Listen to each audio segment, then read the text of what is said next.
Ajma'in amma ba'du. Yang kami hormati para ulama, para ustadz, hadirin hadirat, bapak-bapak, ibu-ibu yang dimuliakan Allah Subhanahu wa taala. Alhamdulillah, Allah Subhanahu wa taala masih memberikan kesempatan kepada kita, masih memberikan kekuatan kepada kita, masih memberikan kemudahan kepada kita, sehingga kita masih bisa melaksanakan salat maghrib secara berjamaah. Kita lanjutkan dengan majelis taklim. Ini semata-mata karena hidayah dan kekuatan daripada Allah Subhanahu wa taala. Maka mudah-mudahan seluruh ibadah yang kita lakukan diterima oleh Allah Subhanahu wa taala, menjadi sebab dosa kita diampuni oleh Allah, menjadi sebab dosa orang tua kita, mertua kita, guru-guru kita, keluarga kita diampuni oleh Allah, menjadi sebab selamat daripada api neraka dan masuk surga tanpa dihisab oleh Allah Subhanahu wa taala. Kita lanjutkan pengajian kita. Bismillahirrahmanirrahim. Qala musannif rahimakumullah, an Abi Bakr As-Siddiq radhiyallahu an, az-zulumatu khamsun ay minal asya' wassiraju laha khamsun minas sifat. Bahwasanya diceritakan daripada Abu Bakar Siddiq radhiyallahu an, kegelapan ini ada 5, dan penerangan pun daripada 5 kegelapan tadi juga ada 5. Jadi kegelapan ada 5 dan penerangnya pun juga 5. Apa saja bentuk kegelapan itu? Yang pertama, hubbud dunya zulmatun. Cinta dunia ini merupakan satu kegelapan. Makanya kalau orang sudah cinta dunia berlebihan, udah nggak ingat akhirat, nggak ingat mati, nggak ingat dosa, maka itu bawahnya gelap itu, Pak. Kenapa disebut sebagai dunia itu merupakan satu kegelapan? Li'annahu yuqu fi syubhat. Karena manusia itu sering terjadi, yaitu jatuh di dalam hal yang syubhat. Syubhat itu istilah remeng-remeng. Al halalu bayyinun wal haramu bayyinun wa ma bainahuma syubhatun. Jadi syubhat ini adalah barang yang enggak jelas.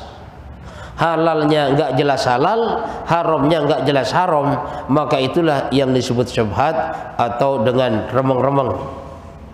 Dan ini manusia kalau sudah cinta dunia akan mudah jatuh di dalam perkara yang syubhat.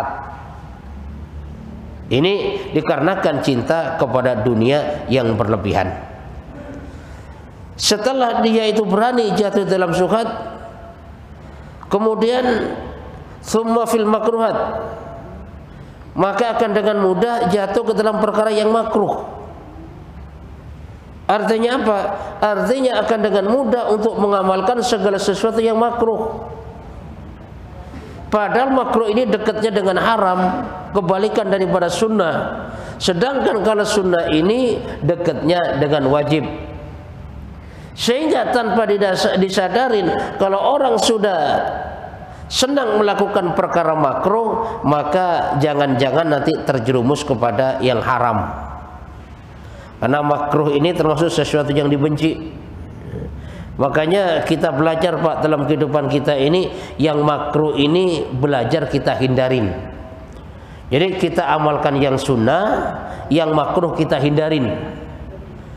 Tapi kalau seseorang ini dalam hatinya sudah ada cinta dunia berlebihan, maka yang makruh ini pun gak dihiraukan. Ah, itu kan makruh. Itu nanti alasannya. Kenapa? Karena kalau sudah makruh summa fil muharramat, maka seseorang itu akan mudah jatuh dalam perkara haram. Diawali daripada syubhat, kemudian dia mudah jatuh kepada perkara yang makruh, dan setelah dia keenakan melaksanakan yang makruh, maka akan dengan mudah melaksanakan yang haram. Ini penyebabnya adalah cinta dunia yang berlebihan. Makanya cinta dunia ini termasuk zulmatun, adalah kegelapan. Qala sallallahu alaihi wasallam, Rasulullah sallallahu alaihi wasallam bersabda, hubbud dunya ra'su kulli khati'ah. Cinta dunia ini merupakan satu induk daripada yang namanya kesalahan. Rawal Baihaqi. Ini hadis riwayat Imam Baihaqi. Cinta dunia ini induk daripada kesalahan.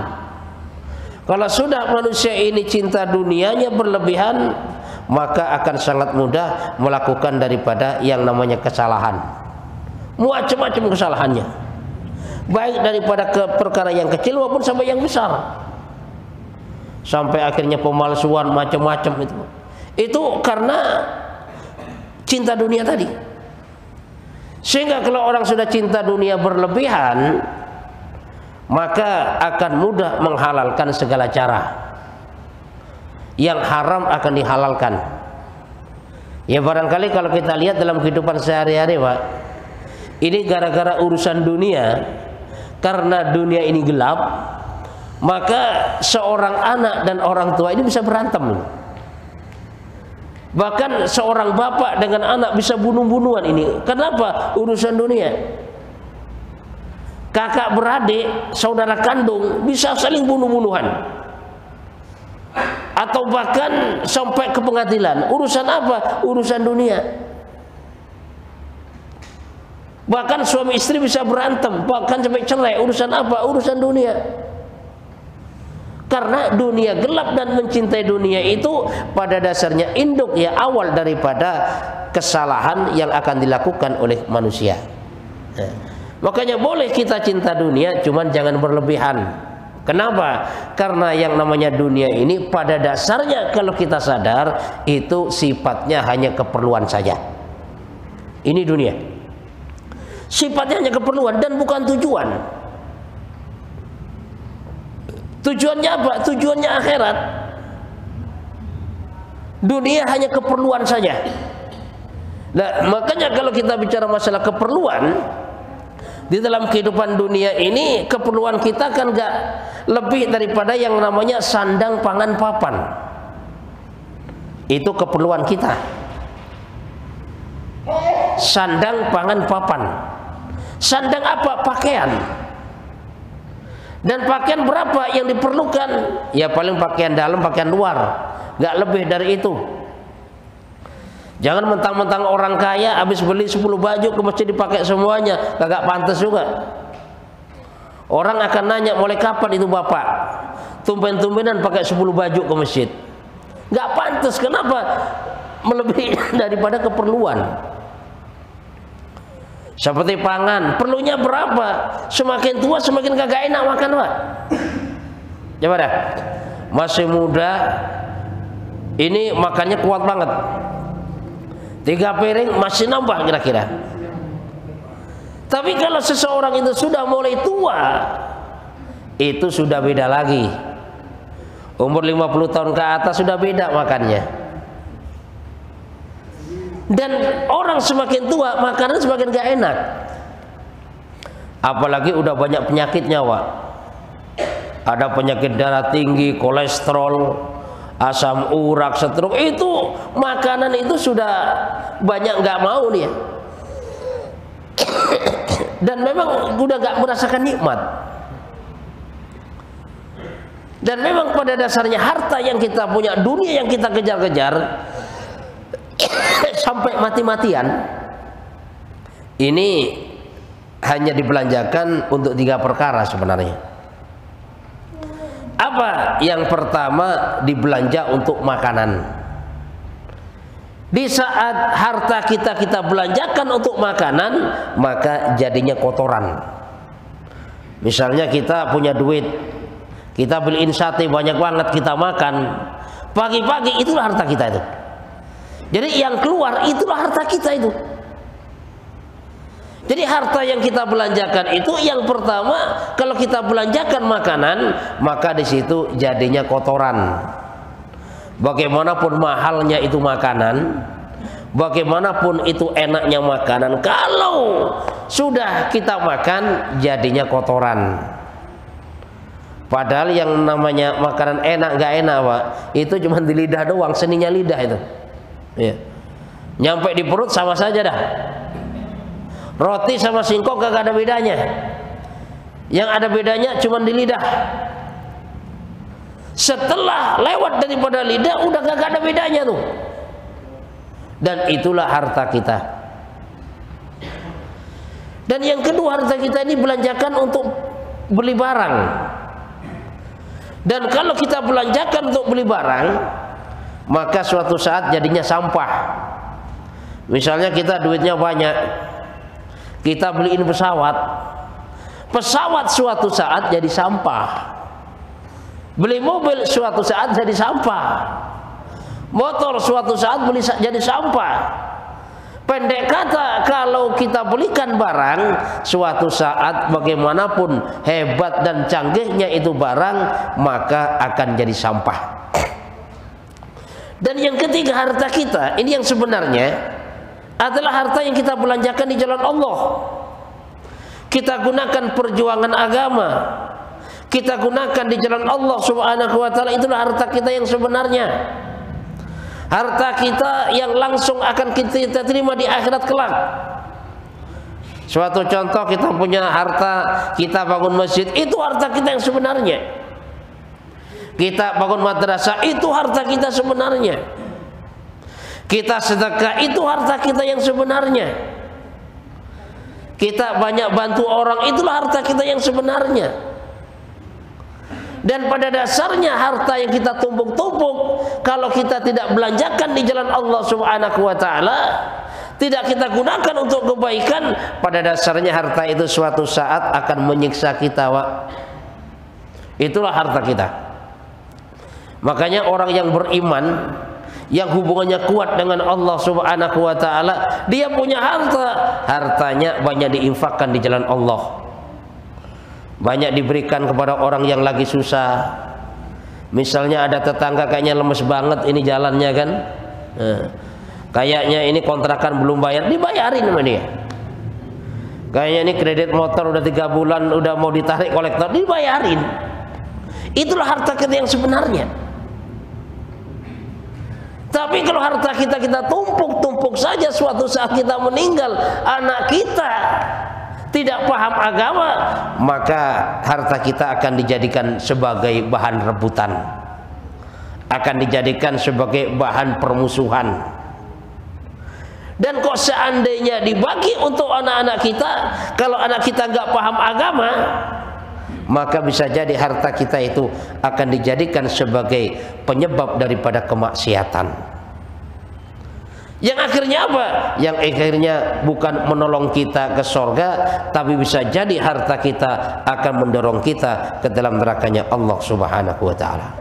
Ya, makanya inilah hubbud dunya ra'su kulli khati'ah, bahwasanya cinta dunia ini induk ya, pokok daripada yang namanya kesalahan. Sehingga Pak, kalau orang udah cinta dunia, Pak, kan biasanya merampok, itu udah sadis banget, Pak.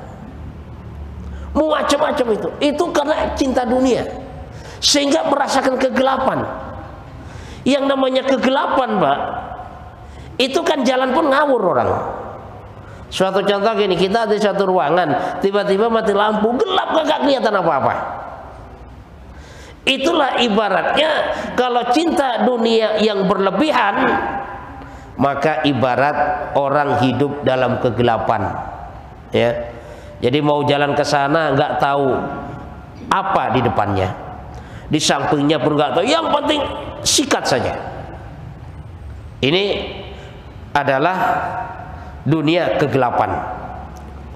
Qala Al-Ghazali mengatakan, wa kama anna hubba ra'su kulli khati'ah fa baghdhuha ra'su kulli hasanah. Makanya kata Imam Ghazali bahwasanya sebagaimana mencintai dunia ini pokok daripada kesalahan, maka tidak mencintai dunia berlebihan termasuk pokok daripada atau induk daripada yang namanya kebaikan. Boleh kita cinta dunia, tapi jangan berlebihan. Kalau sudah berlebihan, maka nanti bahaya jadinya. Sehingga kalau seseorang ini tidak cinta dunia berlebihan, dia punya dunia, cuma nggak dicintai secara berlebihan, maka orang ini apabila akan melakukan segala sesuatu, maka dia masih mikir, kalau saya berbuat gini, kira-kira ini menurut agama ini Allah ridho apa enggak, gitu loh. Kira-kira bagaimana hukumnya ini? Ini kalau orang punya dunia tapi tidak cinta dunia berlebihan. Wasirajul taqwa. Nah, karena dunia ini merupakan satu kegelapan, maka penerang daripada dunia ini adalah takwa. Maksudnya apa? Ay al-ihtirasu bi ta'atillah an uqubatihi, jadi menjaga ketaatan kepada Allah Subhanahu wa taala dan juga menjaga dan menjauhi, menghindar daripada azab Allah Subhanahu wa taala. Atau bahkan dengan kata lain, yaitu menjalankan perintah Allah Subhanahu wa taala, menjauhi larangan Allah Subhanahu wa taala dengan sunnah Rasulullah sallallahu alaihi wasallam. Jadi takwa ini sebagai penerang daripada kegelapan dunia. Kenapa? Karena orang kalau punya sifat takwa, maka dimanapun dia berada merasa dilihat Allah, merasa diperhatikan Allah, dan merasa diawasin Allah, sehingga dia kagak berani macam-macam. Kenapa? Terus merasa dipantau terus oleh Allah. Ini apabila di dalam diri seseorang ini ada yang namanya sifat takwa. Lagi sendirian merasa dilihat Allah, lagi rame merasa dilihat Allah. Sehingga kalau seseorang ini ada sifat takwa di dalam kehidupannya, maka hidupnya ini akan terarah. Dia akan tahu apa sih kemauan Allah. Dia tahu. Ini gara-gara sifat takwa yang ada dalam kehidupannya. Dimanapun dia berada selalu membuat hubungan baik dengan Allah. Dimanapun dia berada selalu melaksanakan perintah Allah, baik perintah Allah yang sifatnya wajib atau bahkan yang sifatnya sunnah, maka dijalankan di dalam kehidupannya. Karena di dalam diri seseorang tadi ada sifat takwa kepada Allah Subhanahu wa taala. Makanya ada sebuah kisah, Wak. Ada kisah ini ditulis dalam kitab Akhlak Libanen. Dulu ada seorang kiai. Seorang kiai ini punya banyak santri. Santrinya ini hebat-hebat, pinter-pinter, cerdas-cerdas ini santrinya. Tapi ada satu santri yang dimana santri ini, kalau bahasa kita pas-pasan lah ya, atau bahkan bisa bilang bodoh lah ini santri. Diajarin kagak nyangkut-nyangkut. Nah, makanya santri yang bodoh ini, atau bahkan yang paling nilainya paling rendah, ini paling dekat dengan kiainya, atau bahkan kemana saja diajak oleh kiainya. Tiap hari bersama kiai terus.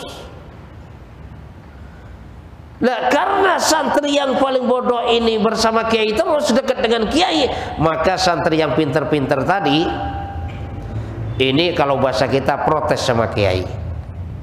Wahai kiai, kami ini kan pinter-pinter, kami cerdas-cerdas, kamu hebat-hebat kiai. Tapi kenapa kiai dekatnya sama santri yang bodoh ini kiai? Maka kiai kagak jawab. Dan suatu ketika oleh kiai dikumpulkan para santri semuanya. Setelah santri kumpul semuanya,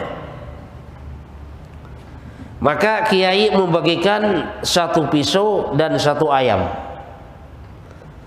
Setelah semuanya mendapatkan satu pisau satu ayam, perintah kiai selanjutnya, wahai santriku, kalian semuanya sudah pegang satu ayam satu pisau. Dan perintah saya, silakan kamu potong ini ayam, tapi kamu mencari tempat di mana nggak ada yang tahu. Kamu cari tempat di mana nggak ada yang lihat. Pokoknya kamu cari tempat di mana yang tempat itu aman daripada pengawasan siapa saja. Paham kalian? Paham kiai? Katanya santri-santri tadi. Ya udah kalau paham silakan kalian jalan. Maka santri yang hebat-hebat tadi, yang pinter-pinter tadi, itu jalan berhamburan. Ada yang ke atas gunung, dilihat di atas gunung, kanan kiri, depan belakang, gak ada orang, merasa aman karena dirasa gak ada yang lihat. Dipotong itu ayam dan merasa berhasil. Ada yang masuk ke dalam gua, di dalam gua gelap, langsung dipotong itu ayam, merasa berhasil. Kenapa? Dirasa gak ada yang lihat. Ada juga yang masuk dalam hutan, langsung dipotong itu ayam, merasa aman. Tapi santri yang paling bodoh tadi, dia itu kagak pergi kemana-mana. Kalau bahasa kita bengong, dia pegang ayam dan pisau, diem aja dia. Sampai akhirnya santri yang pinter-pinter tadi itu pulang, sudah nenteng ayam yang sudah dipotong, merasa bangga dengan keberhasilannya. Bahkan santri yang bodoh tadi diomelin. Kalau bahasa kita sama santri yang pinter-pinter, kamu sudah bodoh, kamu belajarnya lambat nangkepnya, perintah kiai nggak kamu laksanakan, mau jadi apa kamu ini? Ya karena orang bodoh diomelin orang pinter, kagak bisa jawab, dia diam saja, Pak. Jadi santri bodoh tadi diam, walaupun diomelin, diejek oleh teman-temannya, karena dia tidak melaksanakan perintah kiainya. Dan setelah semuanya hadir, para santri tadi, dan sudah melaksanakan tugasnya menyembelih ayam, mencari tempat yang aman dari pengawasan, maka santri dikumpulkan kembali oleh kiainya. Saat sudah berkumpul kembali itu santri, maka kiai tadi nanya sama santri yang bodoh tadi, "Nak, kamu ini kata-kata temanmu nak paling bodoh sekali nak di sini. Dan kamu saya perintahkan untuk motong ayam nak, di tempat yang nggak ada yang tahu. Kenapa nak kamu nggak melaksanakan perintah saya?" Apakah jawab santri yang bodoh tadi? "Kiai, saya bingung nih dengan perintah kiai. Kan kiai perintahnya potong ini ayam di tempat di mana gak ada yang lihat, cari tempat di mana gak ada yang tahu, cari tempat di mana gak ada yang ngawasin. Jadi saya bingung dengan perintah kiai ini."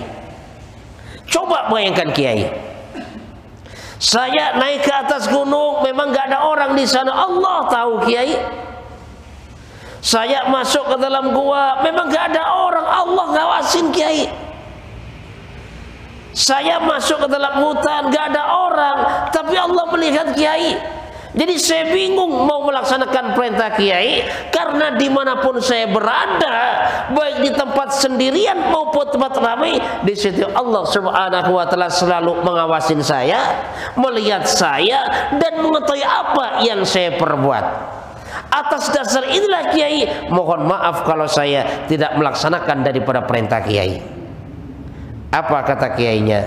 "Wahai santriku yang hebat-hebat, wahai santriku yang cerdas-cerdas, wahai santriku yang pinter-pinter, inilah jawaban saya. Kenapa saya lebih dekat kepada santri yang kau anggap paling bodoh ini daripada kalian? Karena sifat takwanya kepada Allah Subhanahu wa Ta'ala jauh di atas rata-rata kalian semuanya. Inilah sifat takwa, di mana takwa ini sebagai penerang daripada kegelapan dunia yang disebabkan oleh cinta kepada dunia yang berlebihan." Makanya kita belajar, Pak. Kita belajar, kita harus mikir, kita harus sering merenung bahwasanya kita ini hidup sudah berapa tahun, dan kira-kira amalan kita apa saja yang kita perbuat. Perintah Allah bagaimana dalam kehidupan kita, sunnah Rasul banyak kita abaikan atau bagaimana dalam kehidupan kita. Kita harus banyak merenung, saudara, memikirkan. Kenapa? Karena kehidupan kita ini semakin hari ini semakin dekat dengan kuburan, semakin jauh daripada urusan dunia. Nah, makanya kalau sampai kita tidak banyak memikirkan, maka kita akan terjebak di dalam urusan dunia. Kalau sudah terjebak dalam cinta dunia, maka disitulah kita terjebak dalam kegelapan. Lah, kalau kita merasa terjebak dalam kegelapan, maka untuk menerangi daripada kegelapan tadi, yaitu cepat-cepat kita bertobat dan bertakwa kepada Allah Subhanahu wa taala agar supaya semuanya menjadi terang. Kalau semuanya sudah menjadi terang, yang akhirnya kan kita enak Pak lihatnya, mau jalan enak, mau apapun enak. Kenapa? Karena kondisinya terang. Ya. Makanya seseorang ini kalau sudah punya sifat takwa, yang syubhat kelihatan, yang makruh kelihatan, yang haram kelihatan, yang sunnah kelihatan, yang wajib kelihatan dengan jelas. Kenapa? Karena sudah ada penerangnya yang disebut dengan sifat takwa tadi. Dan yang kedua, wadzambu zulmatun wassiraju lahu at-taubah. Bahwasanya dosa ini merupakan satu kegelapan, dan penerang daripada dosa ini adalah taubat. Makanya di saat seseorang ini banyak dosa saudara, maka hidupnya pun akan gelap. Kalau sudah gelap Pak, ini ingin mencari kebahagiaan, tapi bukan dapat kebahagiaan. Kenapa? Karena gelap. Padahal kebahagiaan itu sudah diarahkan oleh Allah Subhanahu wa taala. Di mana letak kebahagiaan itu? Tapi karena gelap saudara dengan asbab dosanya, maka kagak kelihatan. Dia lagi susah, pengen bahagia, coba dah ke diskotik, mabok dah. Dikirain itu selesai masalah, tambah 6 masalah. Waduh, coba dah saya ke puncak lah biar bahagia, karena rasanya sumpek banget nih, gelap banget dunia ini. Nggak taunya di Ciawi macet sampai 5 jam kagak jalan, nggak bahagia juga, tambah capek. Jadi dosa ini merupakan satu kegelapan, dan penerangnya adalah taubat kepada Allah Subhanahu wa taala. Makanya ruwiya Nabi sallallahu alaihi wasallam qala innal abda idza akhta'a khati'ah nuqtatu fi qalbihi nuqtatun sauda fa idza huwa naza'a wastaghfara wa taba shaqala qalbuhu wa in 'ada zida fi hatta tatluwa ala qalbihi. Bahwasanya seorang hamba apabila melakukan suatu kesalahan atau melakukan dosa kepada Allah Subhanahu wa taala, maka di dalam hatinya akan tumbuh yang namanya titik. Titik apa? Titik hitam. Melakukan satu salah langsung ada titik hitam di dalam hatinya. Tapi apabila dia itu bertobat, istighfar kepada Allah Subhanahu wa taala, maka titik hitam itu akan hilang dan hatinya akan kembali bersih. Dan apabila mengulangi dosa lagi, berbuat dosa, bertobat, udah hilang titik hitamnya itu, bersih lagi itu hatinya, kemudian ngulang lagi dosa, maka akan ditambah oleh Allah Subhanahu wa taala titik hitam tadi sampai akhirnya memenuhi daripada yang namanya hatinya. Kalau sudah titik hitam memenuhi hatinya Pak, maka hati yang semacam ini yang ada hanya akan gelisah dan gelisah saja. Gak akan ada yang namanya ketenangan. Makanya yang namanya orang berbuat dosa, orang berbuat salah, gak ada tenangnya Pak. Contoh gini aja dah, ya. Contoh gini, misalnya di kantor kita korupsi misalnya kan, padahal orang gak ada yang tahu tuh. Bos gak tahu, temen gak tahu, tapi kita merasa korupsi, kita merasa nilai uang perusahaan, maka hidup kita nggak akan tenang. Bos manggil, udah nggak tenang kita. Udah yang sakit perut macam-macam, tidur kagak enak, makan kagak enak, udah nggak enak rasanya. Kenapa? Karena kita sadar kita pernah melakukan daripada yang namanya kesalahan. Padahal bos itu manggil dia mau naikin gaji, mau naikin jabatan, tapi dia udah ketakutan dia. Ada temennya kumpul-kumpul dikit, udah ketakutan juga dia. Pendek kata, orang yang melakukan dosa, melakukan kesalahan, yang jelas orang ini tidak akan mempunyai tenang dalam kehidupannya. Makanya orang-orang yang ahli dalam dosa, ya, sebut ahli ini pakar, Pak. Ahli ini pakar. Berarti kalau sebut pakar ahli dosa, berarti tidak satu hari pun yang tidak berdosa kepada Allah Subhanahu wa ta'ala. Makanya larinya kemana? Karena banyak duit, larinya ke diskotik, mabuk di sana kan. Kadang-kadang obat-obatan terlarang. Terus berzina, gonta-ganti pasangan, berjudi, macam-macam. Arahnya mencari apa? Sebenarnya mencari kesenangan, mencari ketenangan, mencari kebahagiaan, tapi nggak diberikan oleh Allah Subhanahu wa ta'ala. Sampai akhirnya saudara, banyak juga yang nggak bisa tidur, ya, mau tidur pakai obat. Ini akibat daripada dosa yang dilakukan, ya. Makanya dosa ini merupakan satu kegelapan. Nah, penerang daripada dosa ini ya kita bertobat kepada Allah. Karena pintu tobat ini selalu terbuka oleh Allah Subhanahu wa ta'ala. Sampai kapan? Malam yugargir, ya. Innallaha yaqbalu taubatal abdi malam yugargir. Allah Subhanahu wa ta'ala menerima taubat seorang hamba selagi nyawa belum di tenggorokan. Tapi kalau nyawa sudah di tenggorokan, pintu taubat sudah tertutup. Makanya saat ini Pak, kita masih diberi kesempatan oleh Allah untuk bertobat seluas-luasnya. Sebesar apapun itu dosa kita, pintu tobat masih dibuka oleh Allah.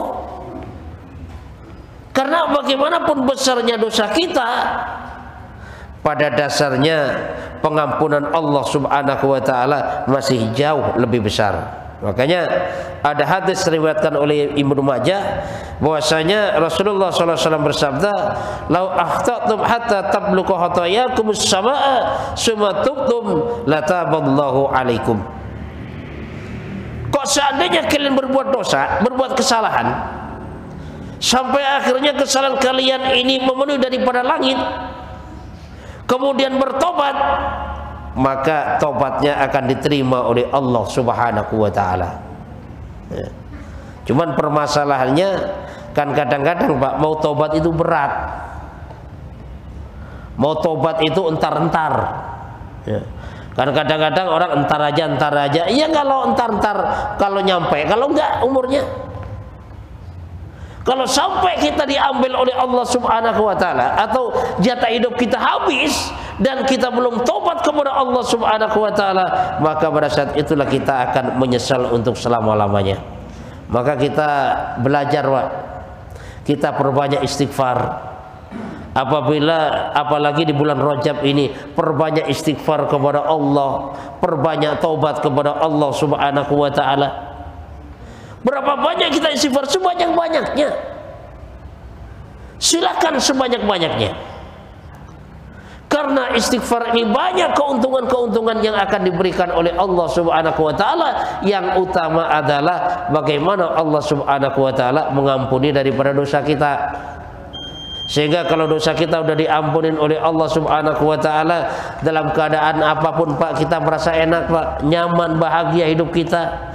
Jadi orang miskin hidupnya bahagia, jadi orang kaya hidupnya bahagia, jadi pejabat hidupnya bahagia, jadi rakyat pun hidupnya bahagia apabila dosa-dosa kita sudah diampunin oleh Allah Subhanahu wa ta'ala. Kenapa?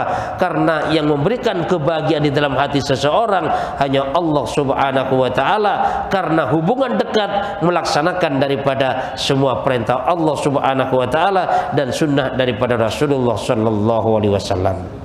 Mudah-mudahan Allah Subhanahu wa ta'ala berikan kepahaman kepada kita, sehingga kita niat menyampaikan dan niat mengamalkan dalam kehidupan kita. Dan mudah-mudahan amalan kita taklim ini diteruskan oleh anak cucu kita sampai hari kiamat. Sehingga kalau kita punya niat demikian Pak, nanti kita sudah nggak ada, akan dibangkitkan oleh Allah Subhanahu wa ta'ala anak-anak cucu kita meneruskan daripada taklim ini sampai akhir kiamat kelak. Insyaallah ya. Subhanakallahumma bihamdika asyhadu an la ilaha illa anta astaghfiruka wa atubu ilaik. Wassalamu alaikum warahmatullahi wabarakatuh.